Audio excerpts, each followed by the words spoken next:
لله الحمد لله نحمده ونستعينه ونستغفره ونعوذ بالله من شرور أنفسنا ومن سيئات أعمالنا من يهده الله فلا مضل له ومن يضلله فلا هادي له ونشهد أن لا إله إلا الله ونشهد أن محمدا عبده ورسوله أما بعد فأعوذ بالله من الشيطان الرجيم بسم الله الرحمن الرحيم يا أيها الذين آمنوا اجتنبوا كثيرا من الظن إن بعض الظن إثم ولا تجسسوا ولا يغتب بعضكم بعضا أيحب أحدكم أن يأكل لحم أخيه ميتا فكرهتموه واتقوا الله إن الله تواب رحيم صدق الله العظيم لا إله إلا الله. دانیال کہاں ہے؟ دانیال کو بلاؤ. عبداللہ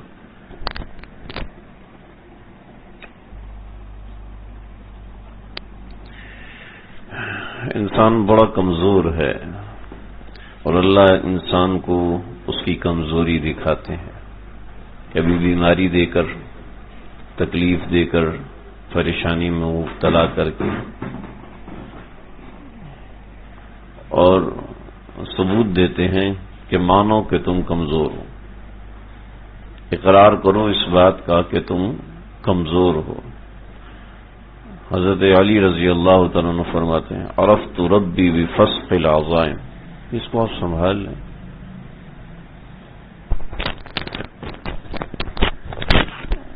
فرمایا کہ میں نے ارادہ بنایا اور ارادہ بنا کے اس کے مطابق عمل کیا اور اللہ تعالیٰ نے میرا ارادہ توڑ دیا.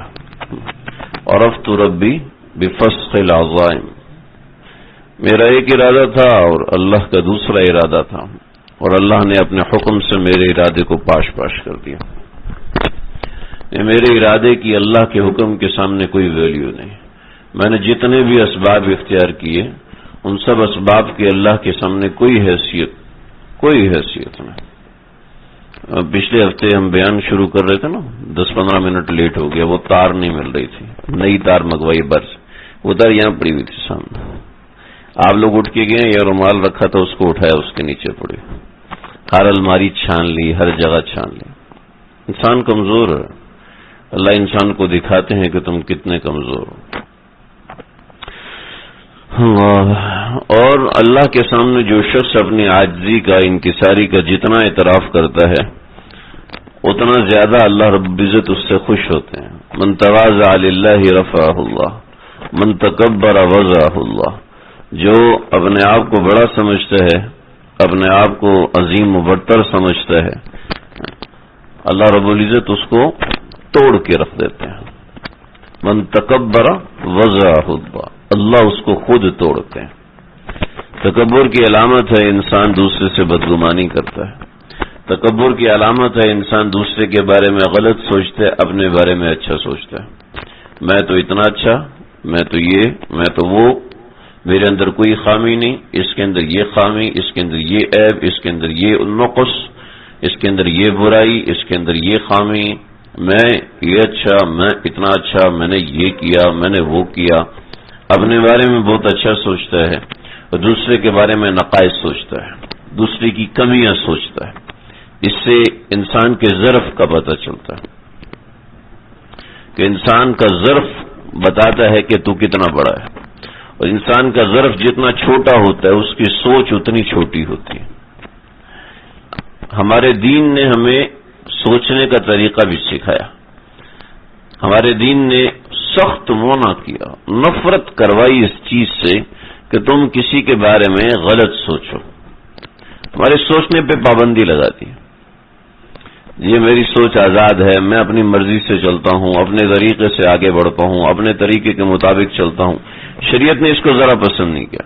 یہ میں ایسے دماغ سے چلتا ہوں جو کامن سینس ہے، میں اس دماغ سے چلتا ہوں. آپ چلیں بالکل، لیکن شریعت نے بہت سے ایسے مقامات پر کامن سینس پہ پابندی لگا دی. نہ بھائی، خبردار جو یہاں کامن سینس سے کام لیا. یہاں پر کامن سینس سے کام لوگے تو کیا ہوگا، کتنا بڑا گناہ ہوگا ابھی بتاتا ہوں. یا ایھا الذین آمنوا اجتنبوا کثیرا من الظن. دور رہو کسی کے بارے میں غلط سوچنے سے. اجتنبوا کثیرا من الظن ان بعض الظن اسم، کہ بہت سے کہ بعضی جو سوچیں ہوتی ہیں وہ گناہ ہوتی ہیں. اس کا مطلب ہے کہ ہم نے جو دوسرے کے بارے میں سوچنا ہے اس سوچ کی اصلاح ضروری ہے. ہم دوسرے کے بارے میں منفی ہی سوچتے ہیں، ہم دوسرے کے بارے میں غلط ہی سوچتے ہیں، ہم دوسرے کے بارے میں برا سوچتے ہیں کہ اس نے اچھا یہ کیا ہوگا. بدگمانی، غلط سوچنا، دوسرے کے بارے میں گندی سوچ رکھنا ہماری شریعت نے شدید ناپسند کی کہ اللہ نے ہمارے دل کو ایسا بنایا کہ اس دل کے اندر کوئی غیر نہ آئے، اس دل کے اندر کوئی گندگی نہ آئے. چنانچہ بدگمانی کرنے سے گندگی آتی ہے، کسی کے بارے میں غلط سوچنے سے گندگی. اور یہ ایسی چیز ہے جو ہم داڑھی والے ٹوپی والے سب کر رہے ہوتے ہیں، دیندار بے دین سب کر رہے ہوتے ہیں. دین صرف داڑھی اور ٹوپی کا نام نہیں ہے، دین صرف برقع پہننے کا نام نہیں ہے، دین ایک اچھی سوچ رکھنے کا نام. بہت سے لوگ ایسے ہوتے ہیں جن کی داڑھی نہیں ہوتی، بہت سے لوگ ایسے ہوتے ہیں جنہوں نے ٹوپی نہیں پہنی ہوتی، بہت سی خواتین ایسی ہیں جنہوں نے پردہ نہیں کیا ہوتا، لیکن ان کی سوچ اتنی اچھی ہوتی ہے کہ بس تھوڑا سا فرق ہوتا ہے. وہ تھوڑا سا پردہ کر لے، یہ شخص داڑھی رکھ لے تو یہ اتنا پکا مومن بنے گا کہ بڑے بڑے پیچھے رہ جائیں گے. تھوڑا سا فرق. اور ہم داڑھی رکھ کے برقع پہن کے اپنے آپ کو کامل سمجھ کے دوسروں کی کمیاں نکالتے ہیں. یہ بہت بڑا فرق ہے، یہ تھوڑا سا فرق نہیں ہے، یہ بہت بہت بڑی بیماری ہے. خاص طور پہ ہمارا چھوٹا طبقہ، ہمارا کم پڑھا لکھا طبقہ، وہ دوسرے کے بارے میں اتنا منفی سوچتا ہے. اور جو زیادہ پڑھا لکھا طبقہ ہے ان کی سوچ کی تو بات ہی اور ہے، وہ اپنی سوچ میں پرفیکشن سمجھتے ہیں. اب وہ غلط ہو تو اس میں پرفیکشن، ٹھیک ہو تو اس میں پرفیکشن، سمجھانے والے کو بیوقوف سمجھتے ہیں. لیکن ہمارا کم پڑھا لکھا طبقہ کم از کم اس بات کا لحاظ رکھتا ہے کہ نہیں، بات کو سمجھنا ہے، بات کو میں نے آگے بڑھانا ہے. تو میں متوسط طبقے کے حوالے سے بات کروں.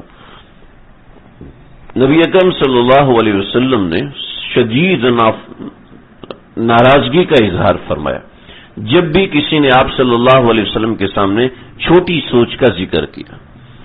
آپ نے صحابہ کی اصلاح فرمائی، ازواج مطہرات کی اصلاح فرمائی، اور بڑی بڑی باتیں. میں اس میں سے بہت سی باتیں مجھے ملی، میرا دل چاہ رہا ہے میں آج اس میں سے پڑھ کے سناؤں کہ یہ بڑا ضروری مضمون ہے، میرے لیے بھی ضروری ہے، ہم سب کے لیے ضروری کہ ہم دیندار لوگ جو دین کا دم بھرتے ہیں. میں نماز پڑھتا ہوں، میں روزہ رکھتا ہوں، میں سر پہ ٹوپی پہنتا ہوں. ہم دیندار لوگ اتنی چھوٹی سوچ رکھتے ہیں، چھوٹی چھوٹی باتوں پہ غصہ آ جاتا ہے. شوہر اپنی بیوی پہ غصے ہے، بیوی اپنے شوہر کے بارے میں غصے ہے، اس لیے کہ بدگمانی.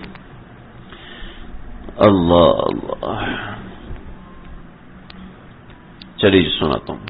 حضرت عمر ابن خطاب رضی اللہ عنہ سے مروی ہے کہ آپ صلی اللہ علیہ وسلم نے فرمایا،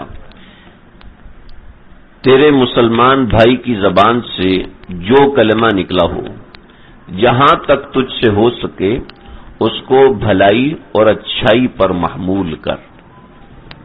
کتنا خوبصورت بات فرمائی. جو بھی کلمہ نکلے اس کو بھلائی اور اچھائی پر معمول کر. آج کل صحافیانہ دور ہے، اچھا اس کا یہ مطلب ہوا، اچھا اس کا یہ مطلب ہوا. ابن ماجہ میں ہے کہ نبی اکرم صلی اللہ علیہ وسلم طواف کعبہ کرتے ہوئے فرمایا، اے کعبہ تو کتنا پاک ہے، تو کیسی خوشبو والا ہے، تو کس قدر عظمت والا ہے، تو کیسی بڑی حرمت والی چیز ہے. لیکن اس کی قسم جس کے ہاتھ میں محمد کی جان ہے، مومن کی حرمت، اس کے مال اور اس کی جان کی حرمت، اس کے ساتھ نیک گمان کرنے کی اللہ تعالی کے نزدیک تیری حرمت سے بہت بڑی ہے. اللہ، یعنی مومن کی عزت، اس کے مال کی عزت، اس کی جان کی عزت اور اس کے اسٹیٹس کی عزت. فرمایا اے کعبہ یہ تیری حرمت سے بہت بڑی ہے. تو دیکھیں نا، جو ہم اپنے ماتحتوں کو اگر ذلیل کر رہے ہیں، استاد اپنے شاگردوں کو ذلیل کر رہے ہیں، اصلاح نہیں کر رہا، ذلیل کر رہا ہے۔ استاد شوہر اپنی بیوی کو ذلیل کر رہا ہے، اور کیا ہے، باس ہے اپنے ماتحتوں کو ذلیل کر رہا ہے، ان کی مجبوری سے فائدہ اٹھا رہا ہے۔ ہاں، تو یہ کیا ہے؟ اس کی حرمت محفوظ ہے؟ اس کی حرمت محفوظ ہے؟ نہ نہ نہ، اس کی حرمت محفوظ نہیں رکھی۔ آج کل کیا ہوتا ہے ہمارے دیندار طبقے میں، جناب شیخ ہیں اور بڑے ہیں، شیخ الحدیث صاحب ہیں، ان کے سامنے کسی شاگرد کی کوئی عزت نہیں، کسی مرید کی کوئی عزت نہیں، جتنا چاہے اس کو ذلیل کرے، جتنا چاہے اس کو رسوا کرے، سب جانتے ہیں اس کے بارے میں بات ہو رہی، پھر بھی لگے ہوئے ہیں صبح و شام صبح و شام صبح و شام۔ میں اس وقت درجہ سادسہ میں تھا، میرے استاد حضرت مولانا نجیب اللہ خان صاحب دامت برکاتہم وہی کوئٹہ میں ہوتے ہیں، تو سر جی ایک سبق پڑھا رہے تھے، تو اس سبق کے درمیان میں نے کوئی اشکال کیا، انتہائی کوئی بیوقوفانہ قسم کا اشکال تھا۔ میں نے کہا یہ بھی کوئی بات پوچھنے کی ہے، تمہارا سوال ہی بیوقوفی والا ہے، یہ کہا، سب ہنسنا شروع ہو گئے۔ تو مغرب کے بعد استاد جی نے مجھے بلایا، مجھے کیوں بلایا؟ آج تک تو کبھی بلایا نہیں، مجھے کیوں بلایا؟ تو میں گیا درسگاہ، استاد جی کے کمرے میں گیا، وہی پورا دن مدرسے میں گزارتے تھے، دن رات وہیں پہ ہوتے تھے، چھٹیوں میں گھر جایا کرتے تھے۔ عجیب محنتی انسان اور بڑے اللہ والے بزرگ ہیں۔ تو فرمایا کہ یہ تمہارے لیے نا میں نے چائے منگوائی ہے، چائے پیو۔ اس نے ملی، کیوں؟ کہنے لگا وہ آج میں نے کہا تھا نا تمہارا سوال بیوقوفانہ ہے، تو سب لوگ ہنسے تھے، تو اس سے تمہاری بے عزتی ہوگی، تو میں اس کی آپ سے معافی چاہتا ہوں۔ ہوئے ہوئے ہوئے ہوئے، آپ بتائیں، مجھے تو وہ بات یاد ہی نہیں تھی، وہ ہماری تو ہوتی رہتی ہے، مدرسے میں تو ہوتی رہتی ہے، اس میں کوئی ایسی بات ہی نہیں، 24 گھنٹے ایک ساتھ رہتے ہیں۔ تو فرمانے لگے کہ میں نے ایسا کر دیا جس سے تمہاری بے عزتی ہوئی، تو مجھے معاف۔ اللہ اکبر، اللہ اکبر۔ اس کے بعد جو میں نے ان سے استفادہ کیا ہے، پچھلے جو 6 سال میں نے ضائع کیے تھے، اس کی میں نے تلافی کرنے کی پوری کوشش کی۔ پڑھایا پہلے بھی تھا انہوں نے، لیکن اس کے بعد میں نے ان سے صحیح استفادہ کیا۔ اگر استاد ایسے ہو جائے، اگر بڑے ایسے ہو جائیں، تو میں آج بھی ان کو یاد کرتا ہوں، میرا دل عقیدت احترام سے بھر جاتا ہے۔ کئی ایسے دوسرے اساتذہ بھی گزرے جنہوں نے بہت سے ایسے معاملات کیے، دل عقیدت احترام سے نہیں بھرتا، رویوں سے معاملہ ہوتا ہے۔ انسان ایک وقت میں تھوڑا سا عاجزی کا کلمہ کہہ دے، دوسرے کی عزت کو اور حرمت کا خیال رکھ لے، تو سامنے والے کا دل عزت احترام سے بھرتا ہے، اور اسی کا فائدہ ہوتا ہے، کسی دوسرے کا فائدہ نہیں ہوتا۔ صحیح بخاری میں حضور اکرم صلی اللہ علیہ وسلم فرماتے ہیں، بدگمانی سے بچو، گمان سب سے بڑی جھوٹی بات ہے۔ فرمایا کسی کے راز نہ ٹٹولو، ایک دوسرے کی بزرگی حاصل کرنے کی کوشش نہ کرو کہ یہ میری عزت کرے، یہ میرا احترام کرے، اس کے لیے اس کو رسوا کرے، اس کے لیے اس کو ذلیل کرے۔ حسد، بغض، ایک دوسرے سے منہ پھلانے سے بچو، سب مل کر رب رحیم کے بندے اور آپس میں بھائی بھائی بن کے رہو۔ کتنا احترام سکھایا۔ معجم طبرانی میں فرمایا 3 خصلتیں میری امت میں رہ جائیں گی، بری عادتیں۔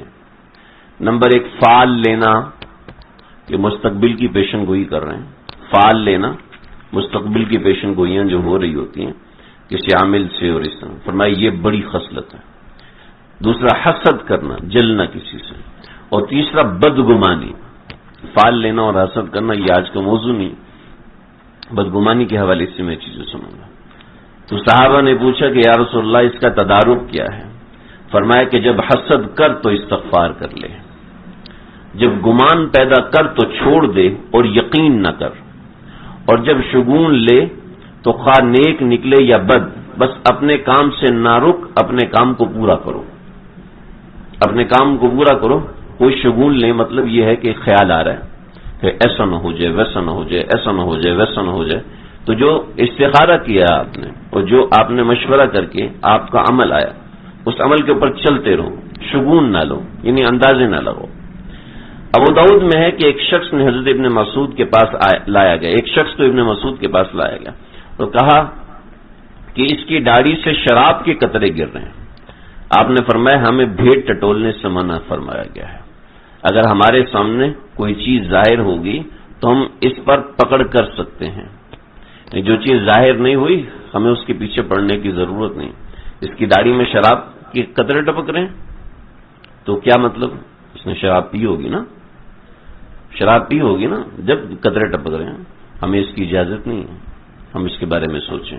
اس کی داڑھی سے شراب کے قطرے ٹپک رہے ہیں، ٹپکے، ہمیں ضرورت نہیں ہے اس بات کو ٹٹولنے کی کہ واقعتاً اس نے شراب پی ہے یا نہیں پی۔ ہم نے اس کو شراب پیتے ہوئے تو نہیں دیکھا نا، صرف اس کے حضرت ابن مسعود کا عمل ہے کہ ہمیں بھید ٹٹولنے سے منع کیا ہے۔ بہت عادت ہوتی ہے لوگوں کی، اچھا اس کو ٹٹولو، اس کے پیچھے لو، اچھا تو پھر کیا ہوا، اچھا تو پھر کیا ہوا، اچھا یہ چیز کیسے، اچھا وہ چیز کیسے، اچھا اس چیز کے پیچھے کیا معاملہ۔ بہت عادت ہوتی ہے گھسنے کی، اندر گھسنے کی۔ اگر کوئی شخص آپ کو کوئی چیز بتانا نہیں چاہتا تو کیا ضرورت ہے اس کے پیچھے پڑنے کی؟ کوئی شخص کوئی معاملہ آپ سے چھپانا چاہتا ہے تو اس کے پیچھے پڑنے کی ضرورت نہیں ہے، لیکن ہمارا مزاج بن گیا ہے، ہم ٹٹولتے ہیں، اس سے پوچھتے ہیں اچھا اس نے اس موقع پہ کیا کیا، اس نے اس موقع پہ کیا کیا۔ یہ بہت بری عادت ہے، شدید ناپسندیدہ عمل ہے کہ کوئی آپ کو اپنی بات نہیں بتانا چاہتا، پیچھے مت پڑیں۔ سمجھ رہے میری بات؟ بور تو نہیں ہو رہے آپ لوگ؟ اللہ اکبر۔ عقبہ ایک بہت بڑے آدمی ہیں، ان کا ایک کاتب تھا جس کا نام تھا دجین۔ یہ اپنے زمانے کے بڑے بزرگ تھے ابو الحسن کے پاس گئے، ان سے کہا کہ میرے پڑوس میں کچھ لوگ ہیں جو کہ شرابی ہیں، میرا ارادہ ہے کہ داروغے کو بلاؤں، یعنی پولیس کو بلاؤں اور ان کو گرفتار کرا دوں۔ آپ نے فرمایا ایسا نہ کرنا، بلکہ ان کو سمجھاؤ بجھاؤ، ان کو سمجھاؤ بجھاؤ، ڈانٹ ڈپٹ کرو، سمجھانے کی کوشش کرو، لیکن وہ نہیں مانے۔ پھر کچھ دنوں کے بعد آئے اور کہا کہ وہ باز نہیں آتے، اب تو میں ضرور داروغے کو بلاؤں گا، پولیس کو بلاؤں گا۔ آپ نے فرمایا افسوس، تم ہرگز ایسا نہیں کرو گے۔ سنو، میں نے رسول اللہ صلی اللہ علیہ وسلم سے سنا ہے، آپ نے فرمایا کہ جو شخص کسی مسلمان کی پردہ داری کرے تو اس کو اتنا ثواب ملے گا جیسے کسی نے زندہ درگور کردہ لڑکی کو زندہ کر دیا۔ وَإِذَا الْمَوْءُودَةُ سُئِلَتْ بِأَيِّ ذَنبٍ قُتِلَتْ۔ وہ کھیل رہے آرام سے، اب چھوڑ دیں۔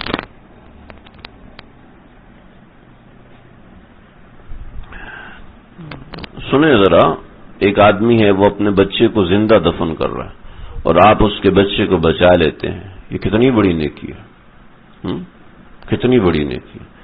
فرمایا کہ کسی کا پردہ رکھ لیا، کسی کا عیب چھپا لیا، کیا ہے اتنا بڑا ثواب ہے۔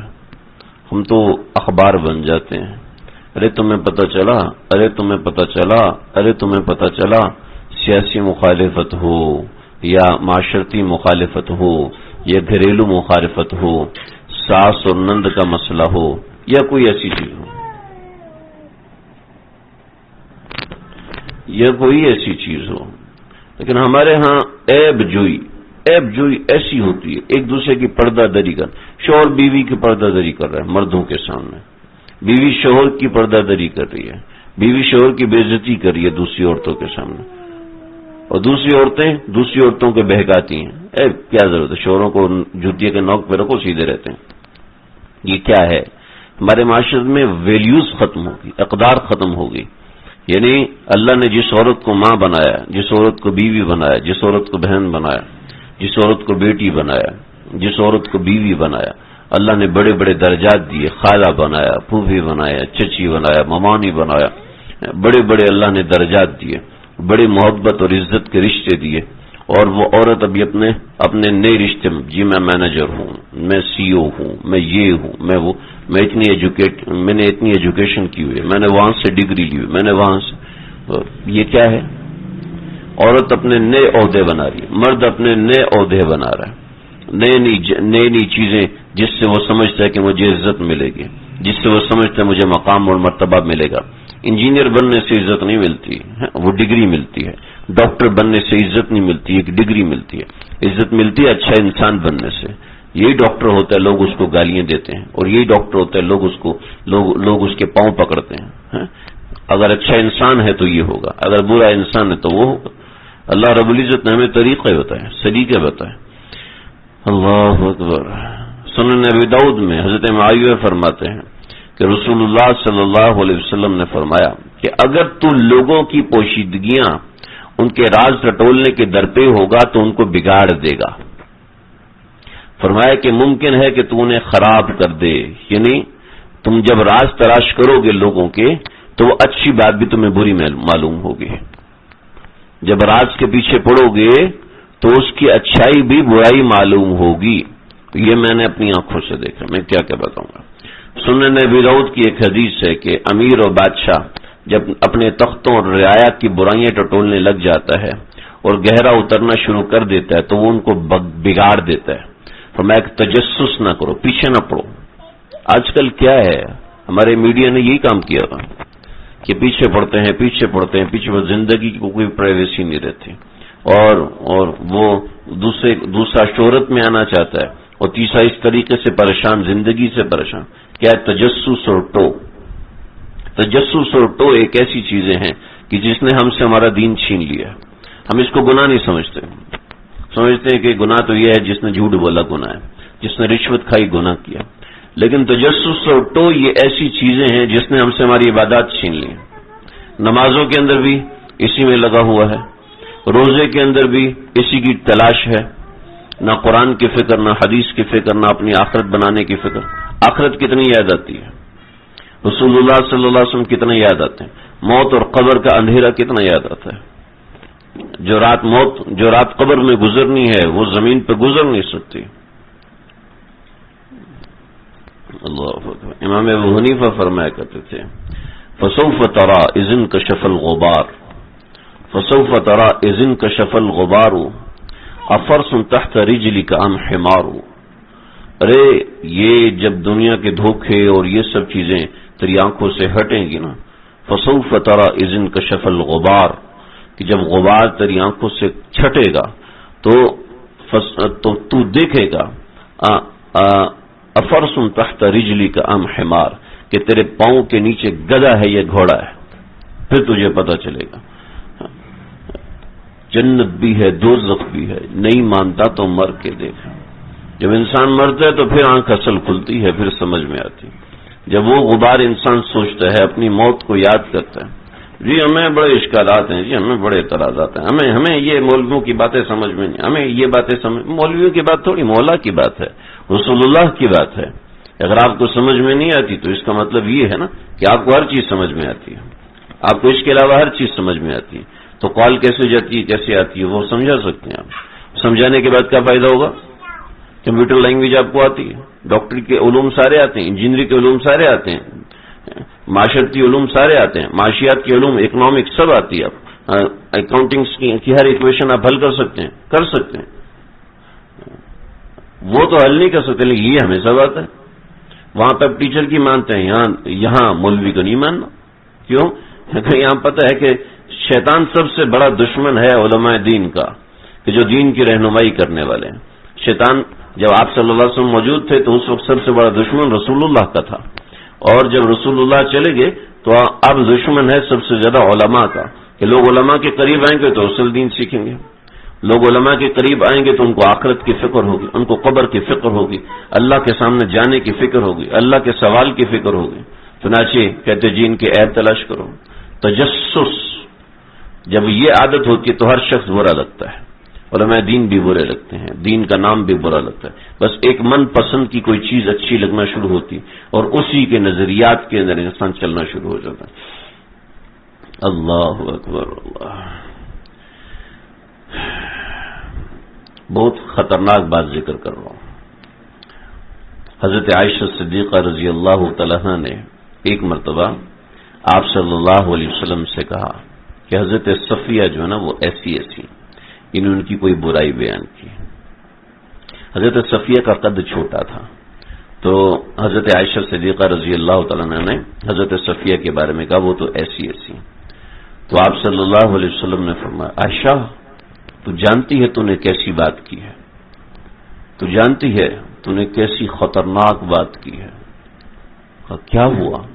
تو نے ایسی بات کی ہے کہ اگر تیری یہ بات سمندر میں ملا دی جائے تو سمندر کا پانی خراب ہو جائے گا, اس میں بدبو پیدا ہو جائے گی.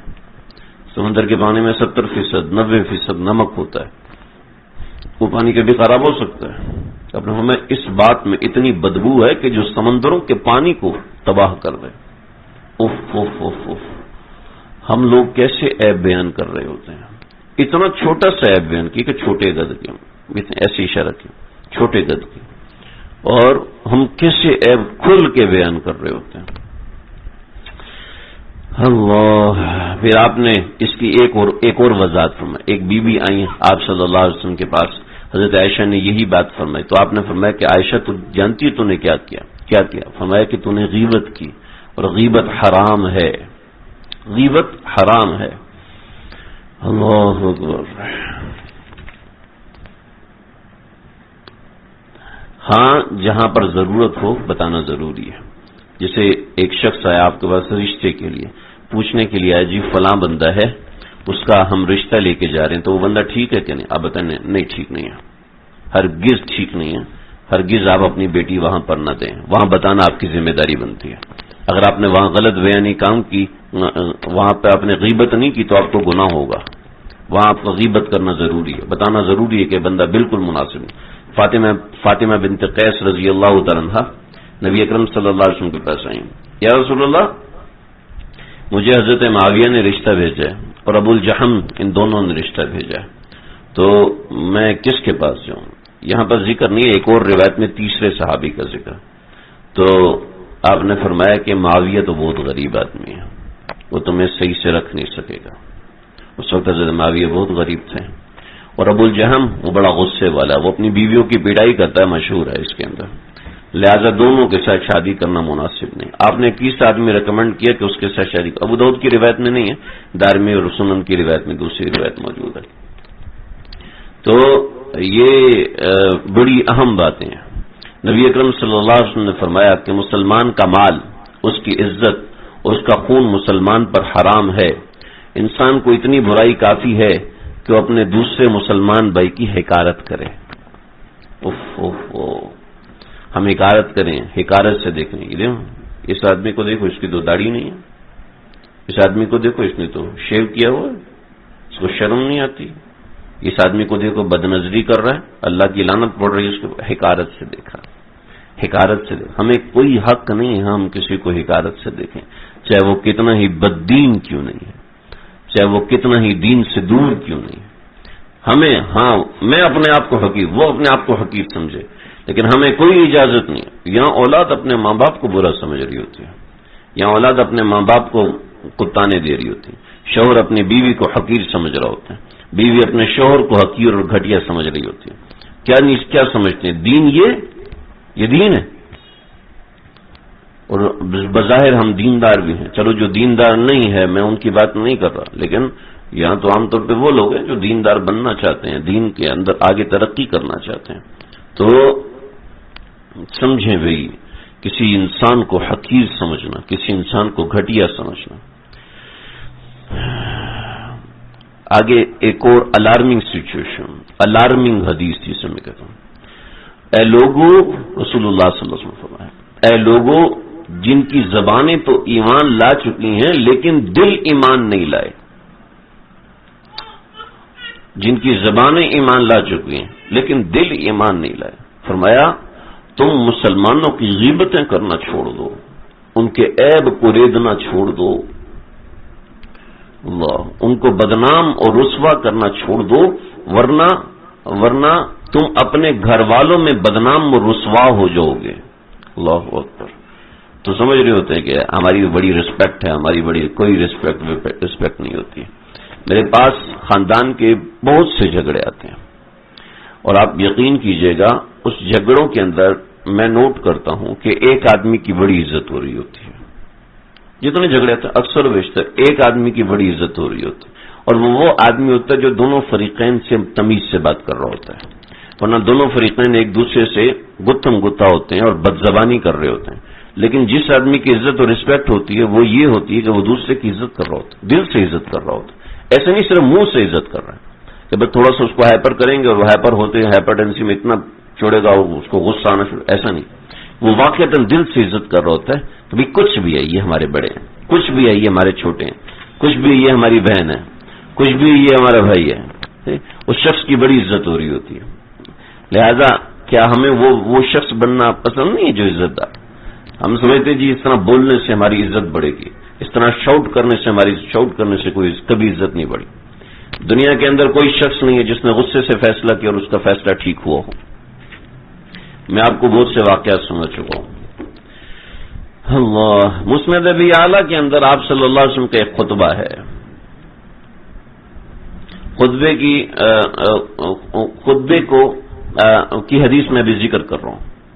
حضرت ابن عمر ایک مرتبہ کعبے کی طرف دیکھا، فرمایا تیری حرمت کا کیا کہنا، لیکن تجھ سے بہت زیادہ حرمت والا ایک ایمان والا شخص ہے اللہ کے نزدیک، وہ تجھ سے بھی زیادہ حرمت والا ہے، وہ تجھ سے بھی زیادہ عزت والا ہے.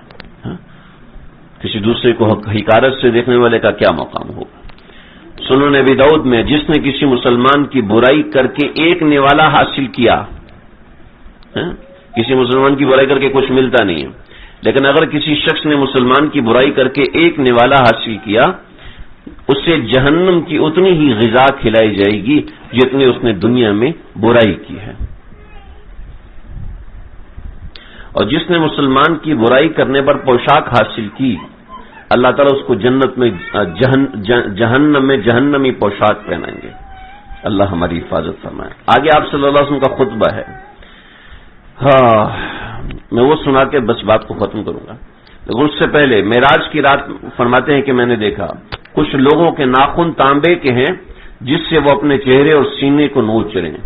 میں نے پوچھا کہ جبریل یہ کون لوگ ہیں؟ عرض کیا کہ جو لوگوں کا گوشت کھاتے تھے اور ان کی عزتیں لوٹتے تھے، مطلب غیبتیں کرتے تھے.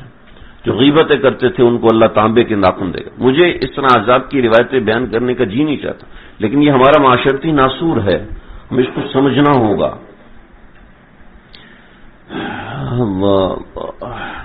فرماتے ہیں کہ معراج کی رات میں نے بہت سے لوگوں کو دیکھا جن میں مرد عورت دونوں تھے. فرشتے ان کی کروٹوں سے گوشت کاٹتے ہیں، پھر انہیں ہی کھانے پر مجبور کرتے ہیں جسے وہ چبا رہے ہیں. میرے سوال پر کہا گیا کہ یہ کون لوگ ہیں؟ فرمایا کہ یہ تانا دینے والے تھے، یہ غیبت کرنے والے تھے، یہ تانا دینے والے تھے، یہ غیبت کرنے والے تھے. آج انہی کا گوشت کھلایا جا رہا ہے. اللہ اکبر. ایک روایت بڑی طویل ہے، میں زبانی سنا تو یہاں پڑھوں گا تو لمبی ہو جائے گی. حضرت سلمان فارسی ایک مرتبہ سفر میں تھے، تو سفر میں حضرت سلمان فارسی ایک جگہ پہ لیٹے اور لیٹے لیٹے سو گئے اور اپنے قافلے سے پیچھے رہ گئے. تھوڑی دیر میں حضرت سلمان پہنچے تو دو آدمی حضرت سلمان کی برائی کرتے. بہت سوتا ہے یار، بہت لمبا سوتا ہے، اس کو پتہ ہی نہیں چلتا. قافلہ نکل گیا، خود پیچھے رہ گیا، اس کو پتہ چلے برائی کر رہے ہیں. کتنی برائی ہے یہ؟ کوئی اتنی بڑی برائی نہیں، لیکن وہ برائی کر رہے ہیں. تو آپ صلی اللہ علیہ وسلم تو انہوں نے جب حضرت سلمان پہنچے تو انہوں نے کبھی آپ کی ذمہ داری تھی سالن لے کے آنا، آپ جائیں سالن لے کے آئیں. تو سلمان فارسی گئے آپ صلی اللہ علیہ وسلم سے اور سالن لینے پہنچے تو آپ نے فرمایا کن دو بندوں نے سالن لینے بھیجا؟ فرمایا کہ دو بندوں نے. فرمایا ان دونوں کو بلاؤ. ان دونوں کو بلاؤ. کہا کہ سالن تو تم کھا چکے ہو. ہیں یا رسول اللہ، ہم نے تو صبح سے نہ روٹی کھائی نہ سالن کھایا، تو آپ کیسے کہہ سکتے سالن کھا سکتے؟ تو آپ نے ایک تشت منگوایا تو فرمایا کہ اس میں کیا کرو. انہوں نے کیا کیا تو اندر سے گوشت کے لوتھڑے، گوشت کی بوٹیاں نکلی. فرمایا کہ یہ وہ غیبت ہے جو تم نے سلمان کی تھی اور اللہ رب العزت نے تمہارے پیٹ میں گوشت پہنچا دیا. اَيُحِبُّ أَحَدُكُمْ أَن يَأْكُلَ لَحْمَ أَخِيهِ مَيْتًا فَكَرِهْتُمُوهُ. اللہ، دیکھو جی یہ بڑی اہم بات ہے، بڑی اہم چیزیں ہیں. کیا کیا بیان کروں گا، کیا کیا بیان کروں گا.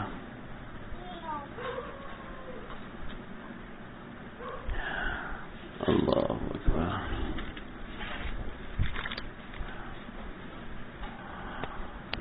فرمایا کہ جس کی غیبت کرو اس سے معافی مانگو اگر اس کو اطلاع ہو جائے. آپ صلی اللہ علیہ وسلم کے خطبے کے کچھ الفاظ ہیں، جو شخص کسی وقت مومن کی حمایت کرے جب کوئی منافق اس کی مذمت بیان کر رہا ہو تو اللہ تعالیٰ ایک فرشتہ مقرر کر دیتا ہے جو قیامت کے دن اس کے گوشت کو جہنم سے بچائے گا۔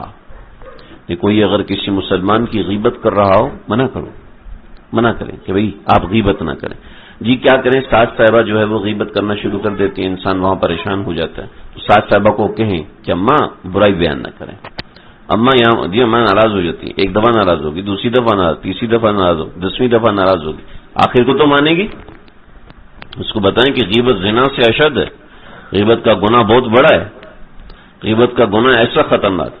تو چنانچہ اپنے آپ کو آگ سے بچانا چاہتے ہو تو کسی دوسرے مسلمان کی عزت بچا لو، کتنا آسان ہے۔ فرمایا جو شخص کسی مومن پہ ایسی بات کہے جس سے اس کا ارادہ مطعون کرنے کا ہو تو اللہ تعالیٰ اس کو پل صراط پر روک دیں گے اور فرمائیں گے کہ یہاں سے بدلہ لیا جائے گا۔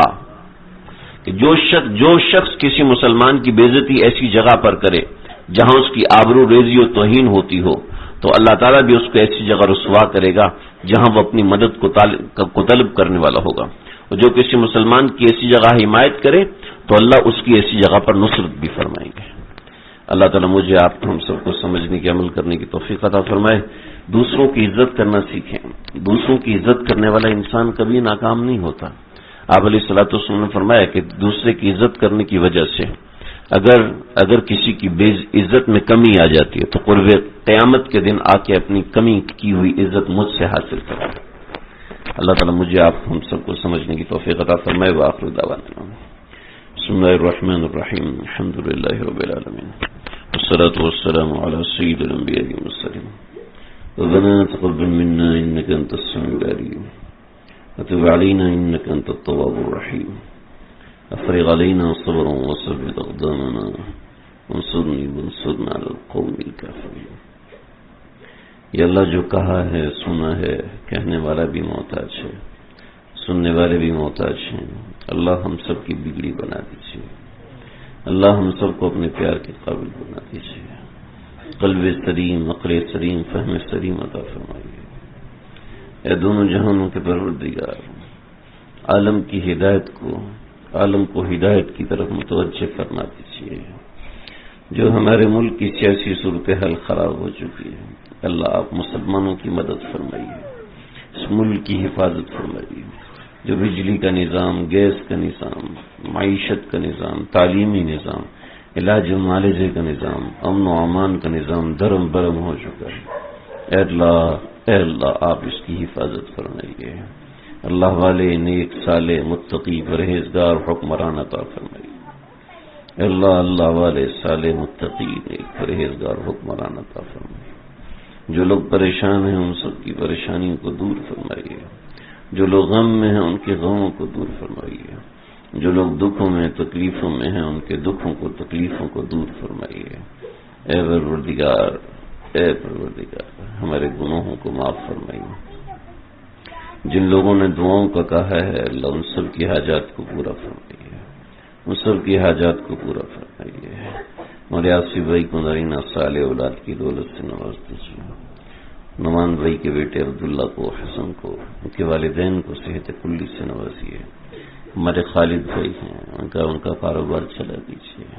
ڈاکٹر خالد صاحب ہیں ان کی پریشانیوں کو، تکالیف کو دور فرما دیجیے۔